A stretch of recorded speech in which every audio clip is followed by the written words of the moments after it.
พี่น้องคอยไปซื้ออาหารร้านเจร้านหนึ่งนี่คอยไม่ได้มาวิพากษ์วิจารณ์เด้อ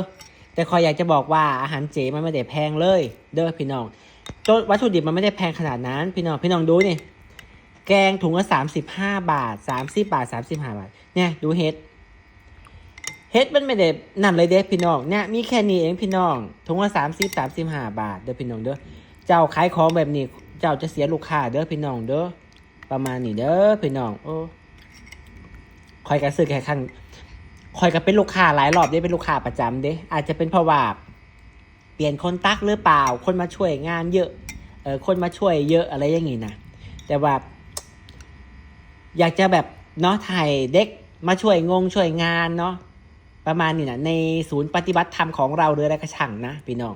ไม่ได้ว่าวิพากษ์วิจารณ์เด้อใช้วิทยาญาณเด้อให้ช่วยตรวจสอบดูหน่อยให้มันมีมาตรฐานหน่อยในการขายของนี่35 บาทคอยไปกินร้านเจ้าเยอะเด้อพี่น้องกับข้าวเจ้าก็อร่อยแต่ว่านี่ซ้ำนี่ดูเห็ดดูนี่เห็ดออริจิเห็ดชิเมจินี่มันไม่ได้ราคานั่นเลยเด้พี่น้องฝากไว้ให้คิดเด้อ